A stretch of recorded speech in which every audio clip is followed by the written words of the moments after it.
Hello everyone, this is Sarvik, and this video will be discussing about a tool called as Gmail User Finder. So without getting any delay, let's dive into the video.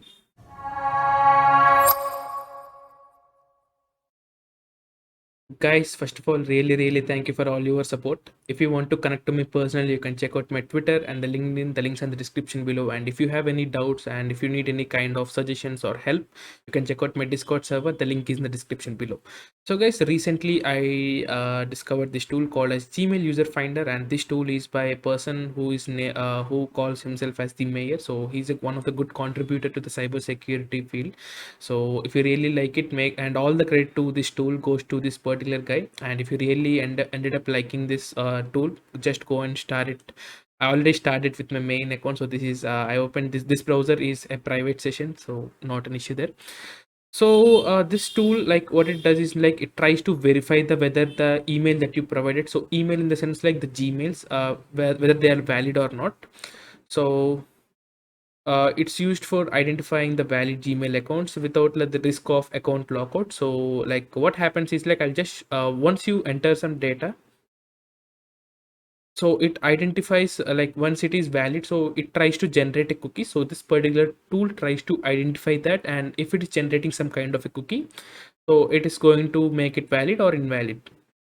So like it's mainly used to through the help, it verifies through the help of some cookies.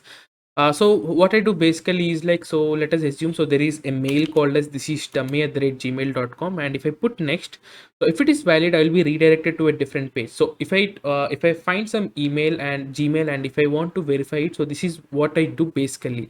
But once you get some bulk amount, like let us assume that we have something like 143, this is dummy 143, and if it is not, if there is no account with that, you will be having something like this. Okay, so something like that. Okay, or you can go to something like sign up page and you can put some email and you can test it from there as well. So whatever it is, it's fine. Okay, so that is how basically I do, or most people do, whether to verify whether the Gmail is like valid or not. But what happens if you find some bulk emails? Okay, like if you find some, when let us assume you're doing some kind of an OSINT research and you found some like 100 emails or something like that, how you do that? And there comes this particular tool, Gmail User Finder. Or also, like, you don't need to launch up any browser or anything like that. You can just use this tool and it will be good to go. So just copy this URL. So you need to have a Python 3. So it is based on Python 3. So open up your Kali. So I'm using my Kali here. So you can use whatever you want, it's fine. So I'm opening my terminal. So I'll put it on my desktop. So I'll go to my desktop. So I've been using this tool for some time. Or we'll do something like in the same location. So git clone, and let's paste this thing. So this is how you clone it. And if I do an ls here, now you can see there is a tool called as Gmail User Finder. So just go to this folder, and if I do an ls hyphen la, you can see there are few files here, so which is a Gmail User Finder.py. This is a Python script, okay, Python 3 script, and you have something like requirements.txt. So there are some modules which this particular tool requires in order to run successfully. So you need to first of all do this thing. So but before, make sure you're having like sudo apt install and Python 3 as well as pip. So make sure you're having both. Okay, and so that you can work fine. So now run pip3 install -r and requirements.txt. And also guys, you can find all the thing here in the page itself. So in this repository itself, you can find it out how you can do this. So just hit enter. So it is going to install some requirements. You can see some issues, but it's fine. Okay, and there you go. So if I do an ls, once again you have a Gmail User Finder.py, and this is not given with some executable, right? So let us give that. So chmod +x and the file name, so Gmail User Finder.py. So now if I do an ls hyphen la, now you can see it has some executable rights here. So now you can good to go. So run it like this. So Python 3 Gmail user and hyphen help. So this is the first option you need to run with whatever the tool you are using. So it gives you what are all the options that this particular tool have. So what you have is like you can verify single email, or you can read from a text file which consists of like ton of emails, like many emails. Okay, you can put some timeout. So if you are having a list of emails which are like 100 or like that, so you need to put a timeout so that it won't be an issue. And read usernames from the file. You can check whether a domain is valid for like whether it is something like a G Suite. So G Suite, if you don't know, so it's a Google workspace kind of thing. What happens is, like, let us assume that there is a small startup or whatever. So Google workspace enables gives some features like, if I go to the products, if I go to the pricings for a while, so you can see you get some options for the business pack, like you get some 150 participant video meetings for in Gmeet. You get 2 TB of Google Drive space. Like, this is some kind of extra feature, and you will even get some kind of a new emails. Like, instead of @gmail.com, let us assume if I buy some kind of a Google workspace, I'll get something like @satvik.com or @info.satvik.com, something like that. Okay, so you get something custom here. Okay, so that is the thing. So that's what about G Suite. So you can even check with that. And let's go and let's try to edit this. So let's check with this email.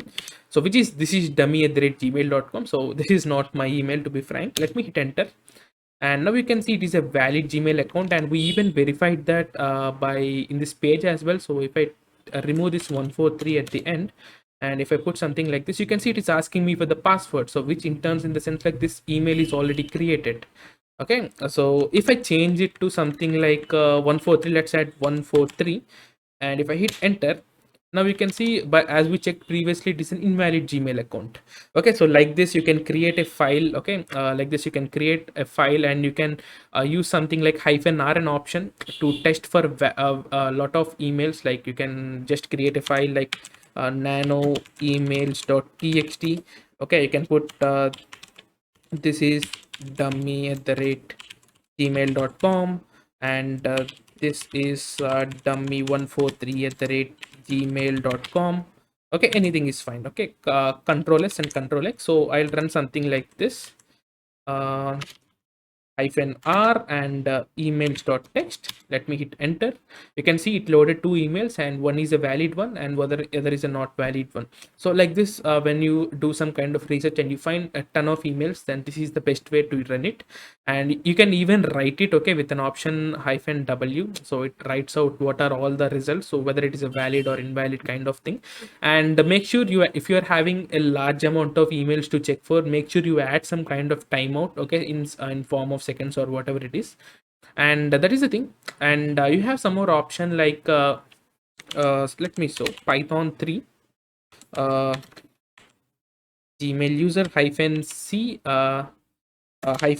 -d and google.com. Let me search for google.com.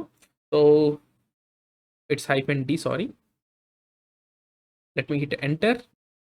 Like this, guys, you can even check the domain. So -c for check. Okay, you can add -d domain, and you can search, okay, like whether the particular domain having some G Suite kind of relation or not. Okay, so you can do like that, but mostly I don't use this feature for checking whether it's a G Suite domain or not. So mostly what I use is like I simply load up this tool.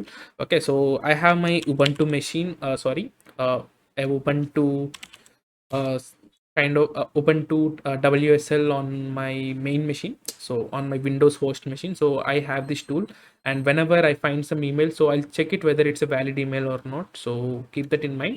And if you want, you can build the tool. Okay, no one's stopping you. So I told you, right? So if you put an email or something like this, if it is redirecting to some other page, or if some cookies are being created, then with this logic you can try to write your own tool with the help of Python, Bash, or whatever it is. So this is it for this video. So recently I started using this tool. Like, I found some 6 to 7 Gmails on some kind of a Facebook comment section, and I tried to run this tool, and some of them are valid and some of them are invalid. So like this, with the help of this tool, like instead of opening my browser and typing it manually or searching for them, you can use this tool and you can automate the process. So automation is really good and it saves a lot of time. And that is it, guys, for this video. And if you really like this tool as well as this video, make sure you like it and do share it with your friends who are really interested in this stuff. And this is Satvik signing off, and I'll meet you in the next video. Thank you.